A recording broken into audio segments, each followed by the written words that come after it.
Welcome to Friends with Fertility, the podcast where we dive deep into the world of fertility, reproductive health, and all the emotional journeys that are in between. I'm your host, Elizabeth King, a fertility expert dedicated to providing you with the knowledge, support, and inspiration you need on your path to parenthood. Whether you're just starting out, exploring your options, or looking for solidarity and advice, we are here for you. Let's embark on this journey together and turn uncertainty into empowerment and make friends with fertility. Let's get started.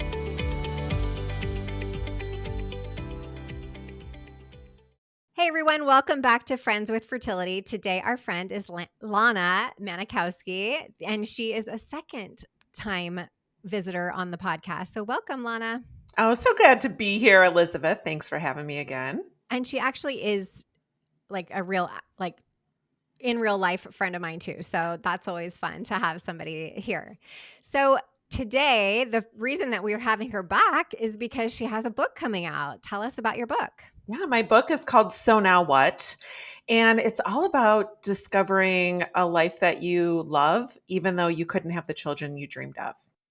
So cool. And I know we spoke about this quite a bit when you came on the first time, but my sister's story is why I'm even into this whole thing in the first place. She is childless as well and came to that because of a cancer diagnosis. But I think this whole story and situation is so dear to my heart because you with your sister and being with her kids and stuff often as the auntie, it's the same situation for me. And when you're with someone who is childless, you often wonder, do I need to be saying something different or not different? Do I need to be sensitive to these things? Do I invite them more because they're not? Like there's things I feel like that are, we just don't know how to navigate that from somebody who is on the other side of fertility and or whether it's a friend or a family member or whatever. So tell us a little bit about that, because even though I've been dealing with this now with my sister for 30 years, there's still things now that I have kids. I've only had kids for 8 of those 30 years of like, is there a line to be drawn? Is there something that we should be more sensitive about in certain situations with the friends of ours that are childless, even though they're like living their best life and like having so much fun and stuff? I feel like I'm always trying to be sensitive to that. And maybe I shouldn't be. Maybe it's not a thing. Well, I think for me personally, I look at it from this evolution of myself. Like the more I became comfortable with not being able to achieve my dream of motherhood and to not see myself as a failure because I went through 7 years of treatments and didn't ever once have a positive pregnancy test. Mm-hmm. I think the more I understood what I needed, I'm now able to receive other people in a different light. Not everyone's going to be there, right? So I think a lot of it is if you're the friend, the family member, somebody who wants to be supportive, is asking someone, what do you need? Like, how does it feel for you? Like on Christmas morning, what would be best for you? Like, do you want to come open presents with our kids? Like, would you rather just do something on your own? I think giving people options to tell you what they need is really a beautiful way to show up for them and asking them how they feel about things. Because really what I've experienced in my journey is what a fluid process it's been. Like there's some years where I didn't even want to go to Christmas holidays or Mother's Day with my mom because it was just a really hard thing for me to deal with. So I really think it's just checking in with people and being like, how does this feel for you? Like, how can I support you? And in saying that, it's actually making me kind of sad because I realized maybe because it has been so long for my sister, and we're so close, I think I just kind of assumed that because their life is good, that she's okay with everything now. And I'm sure there's a part of you that, not you, her, that does come up every now and then, and maybe not.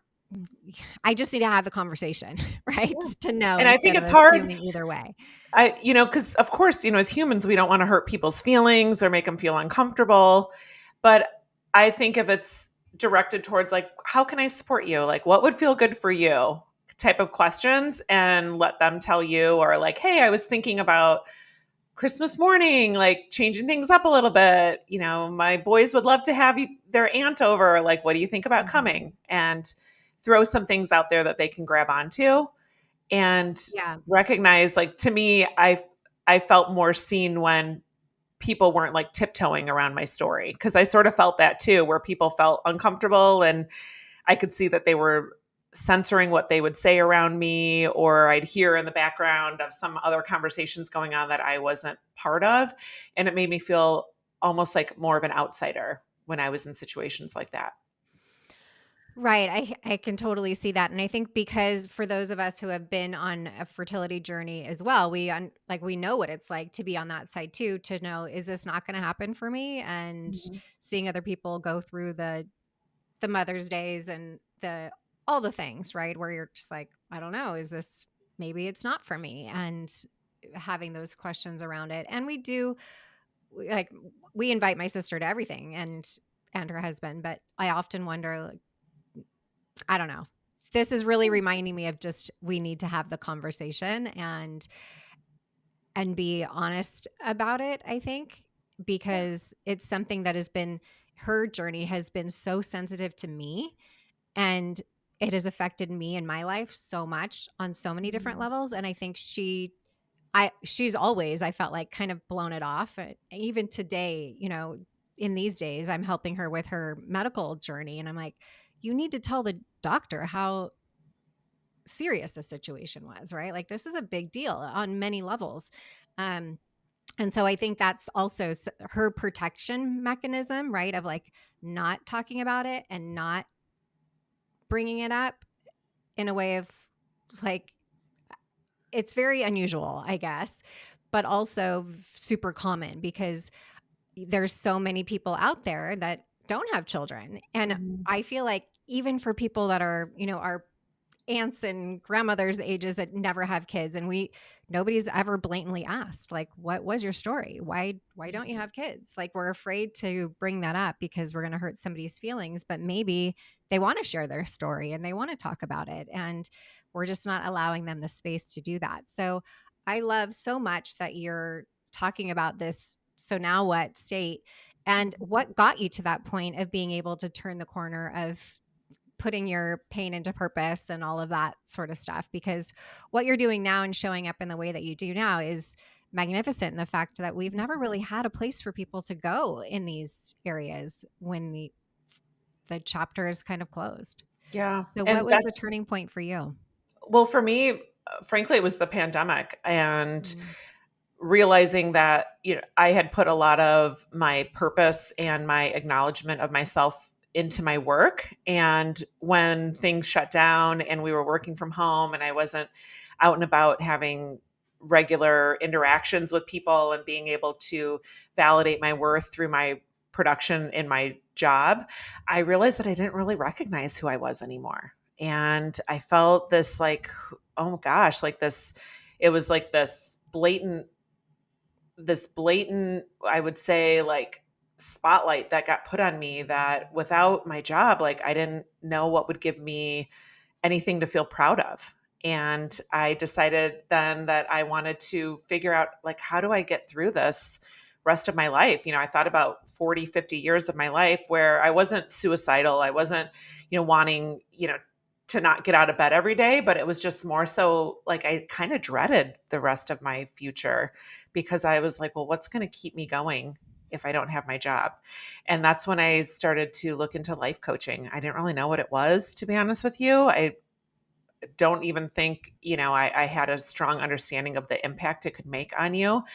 And I started working with someone in life coaching, more so attributed to my weight gain, because I had gained a lot of weight Mm. after my fertility treatments and then sort of gave up on my body. And I was kind of like, well, my body doesn't work anyway. So why would I want to work out and make it look any better, because I felt failed by my body?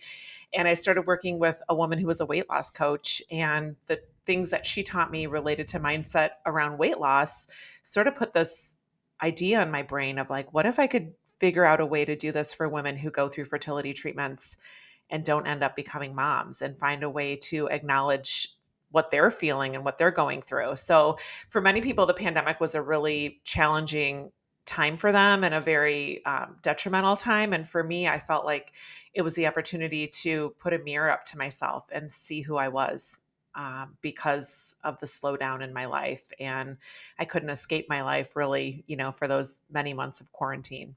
So that's when I started becoming interested in getting a life coach certification. And that was back in 2021. And when I started my podcast and coaching with women.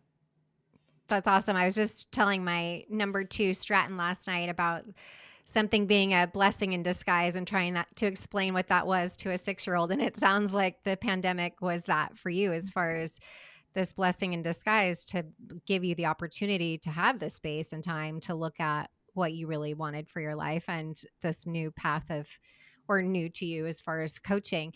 Mhm. And was it an aha moment for you once you started to recognize the patterns of what your coach was, like, walking you through in that? Because I think I mean, the aspect of I think when people see it so blatantly of like, "Oh, I see," the feeling and the thought, like, it seems so obvious, right? And why are we not working this way on a day-to-day basis of just recognizing this? But our emotions get involved and we get confused about the thoughts that are creating this environment for us. Mhm. Was when you learned these concepts, were you like, "Oh my gosh, yes and yes for all the things," and was it like super light bulb moment, or did it take you a while to lean into that and make the changes to see the difference of weight loss and your mental state around your fertility? Well, I think I didn't know that I had an option to think any differently. I Mm. think we've grown up in a society that tells us that being a mom equates to success as a female, as, purpose and meaning as a female. So I Did just you thought, did you hear those things growing up? Did you think that? I think I did just because that's what I saw around me. Okay. I didn't have a mom that pressured me of like, "Oh, when are you going to give me grandbabies?" Like I was very fortunate in that aspect where, my mother-in-law and my mom were never once put any pressure on me, but I think I saw the examples of women not only around me, but just in society that you have it all when you have the job and the kids and the husband and the car and all these things. And I I just didn't know that I could be proud of who I was even if I went through fertility treatments and didn't have, in air quotes, a successful outcome. And it was life coaching that allowed me to see like that doesn't have to be the true story about me. So really with life coaching it was understanding that I could figure out what the story I wanted to tell about me was going to be. And no one had to necessarily have heard something, that version of a story before, but if it was my truth, it could be my truth. And I didn't have to convince someone of how I felt, but I could feel it first and then tell the rest of the world about it. So for me, it felt like this big liberation when I learned that I could control the thoughts that I was thinking about myself. And I just didn't have to pick up society's assumed thoughts about what a woman thinks of herself when she can't have a child. Right. And I I do this all the time still, but of having to remind myself of I have a choice to make this thought or that thought, right? And it's so interesting because as much work as you still do the work, right? And I think that's what people think, whether it's weight loss or it's self loathing or whatever, like it's Mhm. always a process, especially if it's in your subconscious mind. And I think that the thought and why I asked you about children and if you had always thought that, because I never thought that. I was like, that wasn't on my radar. It was having a successful business, Mhm. even getting married. Like I wasn't somebody who was like, oh my God, I can't wait to get married and be have the big wedding and all the things. Like that was never my narrative growing up or anything. But on a subconscious level, I think, like you said, there is the society brainwashes us without us even realizing that that is just part of the story, right? Like, yes, you can have the successful business, but also if you're a woman, you have this, I guess, expectation.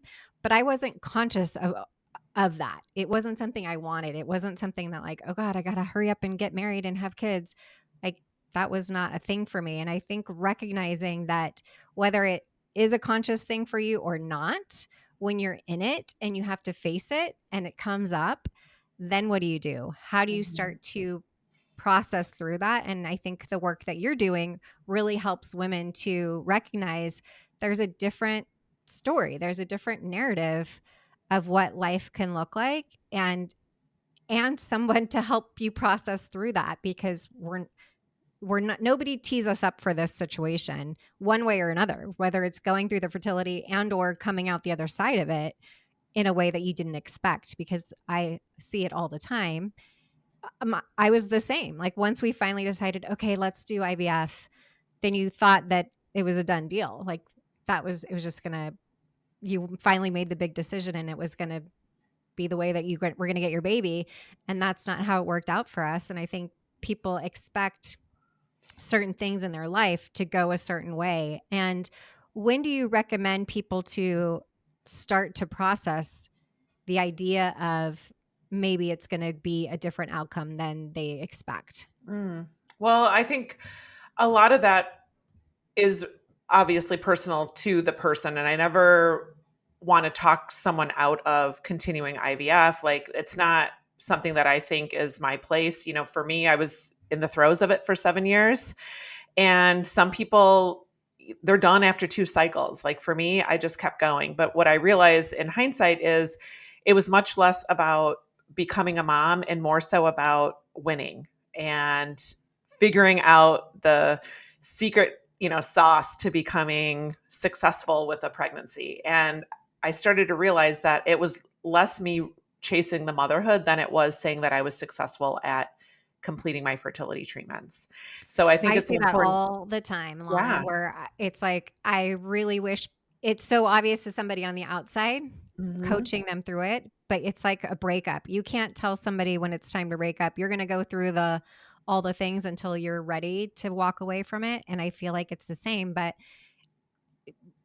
I guess getting people to help recognize that point of, what is it that I really want here, right? Is it the winning? Is it the baby? Is it the idea of the baby, but not really the family? You know what I mean? So, how Yeah. do you help people make a distinction between what's what? Yeah, well, I work with women once they've made that decision to stop They're trying. already there to Yep. stop. So, Mhm. occasionally I'll have people reach out to me that are still sort of in the not sure if they're gonna continue on mode, and that's not my zone of genius. Really, it's Mhm. helping the women who have either, because their reproductive endocrinologist has told them, like, we don't think we should pursue anymore. Maybe they're out of financial means to do any more rounds.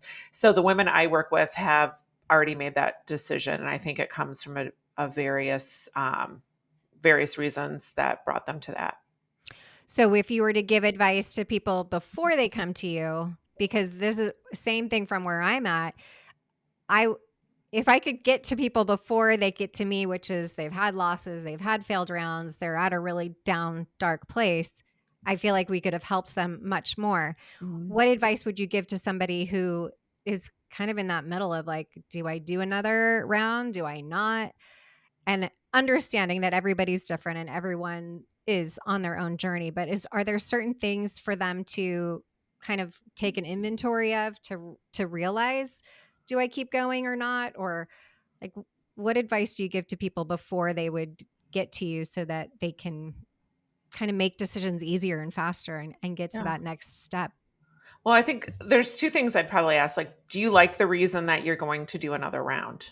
Like, really listen to yourself by answering, like, what are the reasons that I'm gonna continue pursuing? And then secondly, I think a lot of it is fear that they won't feel connected to a life without children because they haven't heard many people tell a story like mine, or like the book I wrote, is helping people process through, but also seeing like life can turn out so beautifully, but we never hear those stories. So of course it feels Mhm. scary to say no, because you're like, I don't want to end up like that sad person that somebody feels obligated to invite, on Thanksgiving because they have nowhere else to go. Those are usually the people we see portrayed in movies and on TV Mhm. shows as like the poor, sad person who has no kids to take care of them. So I think that's really what's motivated me to lean into this space as like a pioneer of creating a life you love without the children you dreamed of, because that's what creates a lot of fear for us to say, maybe I'll be okay. we don't hear about anyone being okay, so it seems really foreign and fearful to us. Also, I think the idea of knowing that it's okay to say it's not really what, like, to have the courage, like you Yeah. said, to say it wasn't actually about the kids, it was about winning. I Yeah. think a lot of people don't have that courage to say, I actually don't really want kids, or my my marriage or my relationship probably isn't the best place for a kid, or but you think you're afraid to say the truth about what's really going on. And I think having somebody like yourself to show that example of, to just blatantly say it, like, it wasn't about that, it was about winning. So many people I think can relate to that because they're so, like, overachieving and type A Mhm. personalities, and I want to get it done, and I know I can do this, and if I just do this, or I just see this doctor or whatever, I can make it happen. But at what cost to lose yourself in the situation if that's really truly not what you want? And I think we're so used to just, like, going after the thing of whatever that thing is for you, and not even recognizing, why am I going after this thing? And Yeah. I think I was fortunate that for me, my situation was, I never wanted or yearned so much for the children, but I had this deeper knowing on a spiritual level that I was meant to have 3 souls with me, which sounds Mhm. so woo and so bizarre. And trust me, trying to convince my husband of, like, you just have to believe me. I don't know. It's not like I'm trying to collect babies. I promise. It's just that I feel like I'm supposed to do this for them, Yeah. and this, the journey and the pregnancies were not an easy path, but I knew that it was something bigger than me, because otherwise why would be starting this at such a late age and going through all the pain, physical, emotional, etc. But also Well, now knowing in hindsight this. I was just gonna add in there, like, and I think it's beautiful that you knew yourself, like, you had that trust in your own voice, and I think we as women are such intuitive creatures, like, women have this amazing intuition, but we've been taught not to trust our inner voice, and we've been looking to other people to validate, like, what decisions we make, like, "Is it right? Should I do this? Should I do that?" And when you trust in yourself, and that's like answering that question, like, is this really truly what I want? Do I want to go through another round? Do I want to change clinics? Do I want to whatever, change protocols? And listening to yourself, like, is this really what I'm wanting for myself? And having the courage to believe that you know what's best for you is something that I think we're kind of lacking, especially as females in this society. I couldn't agree more. And I, even for myself, not realizing the power of my intuition during the journey, right? Like, because I remember thinking, I don't know about you, but I don't know what to do. I don't know if I do IUI, or do we do IVF, or do we, like, whatever, like, just somebody tell me what to do, because I know that I need to get to this end goal. And it's so frustrating when you feel like you have to lean on that intuition when you're not really sure on it. I think, again, I was fortunate that I had this deeper knowing that was even bigger than that, of, I know it may be IUI, IVF, or something else, but it was, I got to get to this point. These little souls are trying to get through on this side. So mine, I feel like, again, was unique, but in the fact of, just to say that, having the courage of, for whatever it is, like, for me to have the courage to say, I don't know what this is, but I have the knowing I'm supposed to do Yeah. this. For you to say, I don't know, it's not even about that, it's about this. And for you to really, whoever's listening, to sit with yourself, because this is not an easy path to go. Whatever, if you decide to go forward with continuing to try to have a baby, or to say, I'm going to tap out and I'm not going to do this again, and I'm going to pivot finally and decide that this is a path I'm going to choose. Either way, it takes having faith in yourself and trusting the bigger picture for your life, and knowing that everything has a reason in some way, whether you truly believe that at your core, or you say it to yourself just to get through a hard time, or whatever it Mhm. is. Talk to somebody, I feel like, that's going through that or has been through that, because that helps to guide your own story. So I know you help people that are already decided that they're there, but if you're on the fence and you're thinking, maybe I want to look at that, read her book, follow her, listen to the podcast, because that might help you know either way. Sometimes what we know for sure we don't want helps us to know what we do want. And maybe you listen and you think, nope, this isn't for me yet. I'm not ready to pull the ripcord. Or, yeah, you know what? I never knew that these were other options for me. I think either way, it's a win win to explore this area that hasn't been open before for us. Yeah, and I think it's, like the person who doesn't wanna go somewhere that hasn't had a map to get there, right? Like, you don't wanna go on the hiking trail that doesn't have a carved path. Same thing, like, with creating a life without children. There's not this roadmap that's given to you. When you leave fertility treatments or when you're at the end of your treatment path, it's oftentimes, talking about adoption or egg donor services. No one wants, at least for me, talked to me about moving forward without children and offered me resources that seemed as normalized as adoption and egg donor. So for me getting to that point where adoption and egg donor weren't the right answers for me, I felt like I was the anomaly because there was no roadmap. There was no assumed support system that was established. At least that's what I gathered from my fertility clinic, because they never once called to check in and say, "Hey, what did you decide?" Like, if we didn't hear back from you about egg donor or adoption, like if you move forward childless, like we can still help you there. And that's really what I'm trying to impart with the work that I do and with this book, is to at least have this be part of the conversation so women don't feel like they've really failed at life because no one's acknowledged that it's okay to move forward without children.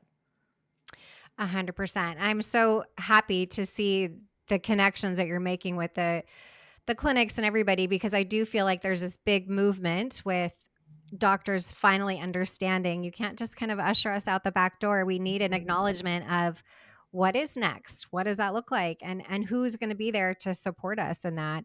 And the more that we have these conversations with the REs, they're like, oh, well, of course we need to be doing that. Why aren't we doing that? Mhm. And I understand, and I tell them all the time, and I'm sure you do too, their zone of genius is to make the baby. They assume that that's why people are there, and that's why they are giving us those options of egg donor or adoption, because they assume that we still want to go on to continue this process.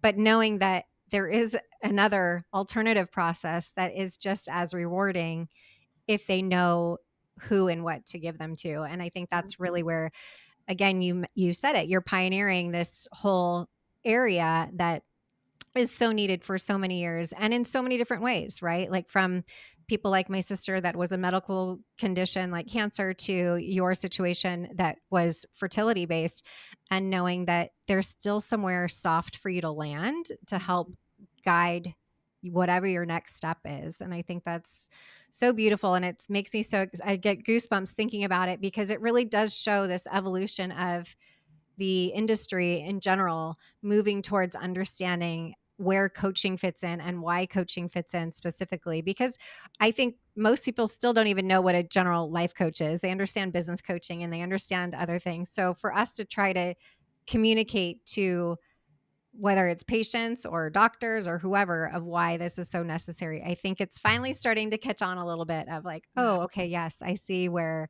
the need is for this, and that it's useful. Yeah. And I get it. The clinics make their money off of, treatments. And I'm very well aware of that. But I think it's this continuum of care.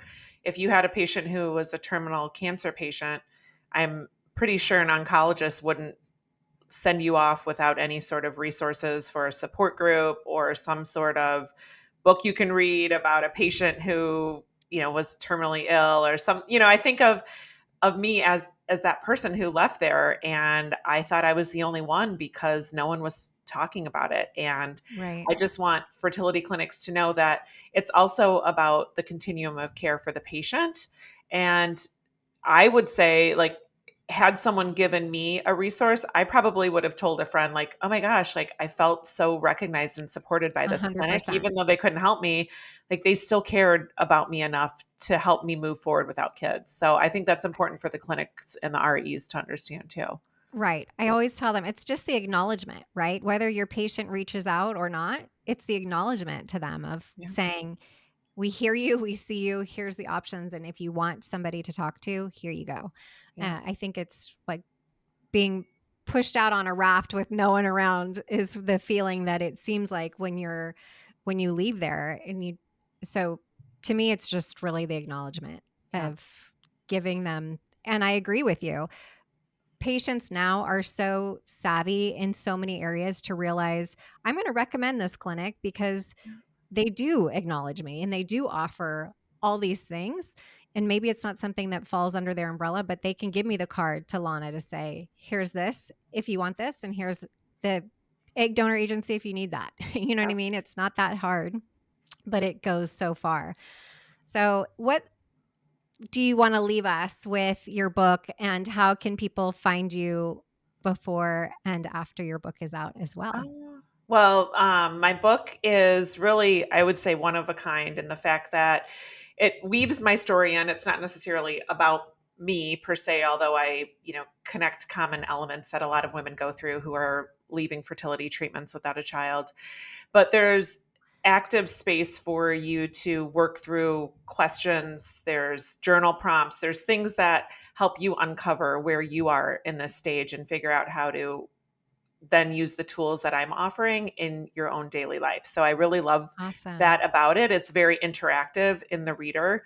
And it's very like, I wrote it in a sense that it feels like we're just like hanging out on my sofa and we're just like chatting. It's like funny and Fun. I friendly. And want to there's come hang some, out on your sofa and chat. yeah, and there's like, little cuss words here and there, not too bad. But just, I felt like there's, I didn't want it to be like a sympathy card, and I even said that to the person that helped me with the cover. I was like, I want someone to look at it and lean forward and be like, oh my gosh, like I'm excited to read this instead of, oh, this is going to be another thing that points out how sad my life is. So the book cover, I'm not sure if Let's see it. this So is cute. it. So now what? Create a So now life you what? love It without says, the children you always dreamed of. yeah. And So then cool. the imagery on the front and the gold is kind of interesting too. There's a couple stories behind that. I don't know if we have time to cover off on Yeah, that, let's but hear it. yeah. So I always like to ask people, like, what do you see when you see this cover? To me, it looks like an upside down question mark at Yeah, first. that's one. And then it also looks like a little bit of, I mean, like a baby in the Yeah. But see so this like hollowed yeah, out part here? It sort of like indicates like the yeah, barrenness. it's a And separation. Mhm. yeah, and then, this is also I see like a path to the sun, so kind of creating a pathway in the gold. Love it. Yeah, So so cool. you And can't in general, I have to say, it just makes you like the cover feels happy. You know, yeah, when you see something, you're like, oh, that's a happy book. yeah, That makes me feel good. You know? and it might be hard to pick up here, but there's like brush strokes, so I love that it sort of Mm. indicates like a project, like an art project, kind of like you see like the movement and the brush strokes, because I really see that as us as women who are kind of learning to figure out how this new pathway is going to work for us, and Yes. that we feel connected to who we are without the children that we always thought we were going to have. Right. Well, you are certainly paving a new path for everyone and in such a short amount of time. So that's really cool and so fun to see and be part of it as well because I think it's such a bigger conversation that for centuries people have not been having, and it's time to have it and celebrate those people that have gone on to be childless and are loving their life, and or maybe it has been 30 years for them but they can now read this book and get to a point to leave it behind and say I can heal from this now and find myself again, because I know I've talked to people who have had losses from literally 25 years ago that are now only just healing from it because they're finding people like myself that specialize in that. And it's so amazing to know that they've been carrying this around with them for so long. And I think this can be a big part of your book as well, whether they're going through it now or it happened years ago. I think it's still going to be so beneficial for so many. Oh, well, thanks, Elizabeth. I really appreciate your Yeah, support and your friendship. And it means so much because people like you who have direct access to patients who might be in question. I mean, I'm sure, acknowledging to your listeners that you care whether they're going to be, you know, air quotes, successful in pregnancy right. or end up becoming moms or not. I love that you offer this platform for them to listen to and take away what they need. Awesome. All right. Well, thanks for being here and can't wait for it to come out and the thousands of women, millions of women it's going to help. I Let's love put it. it out there. Thanks, Lana. All right. Thank you for joining us on this episode of Friends with Fertility. We hope that you found the stories, insights, and tips as inspiring and informative as we did. Remember, you are not alone on this journey. Your friends with fertility are here for you. If you've enjoyed today's episode, please subscribe, rate, and leave a review on your favorite podcast platform. And don't forget to follow us on social media for updates and more fertility resources. Until next time, stay hopeful and keep believing in your journey, and know that we are sending you lots of love.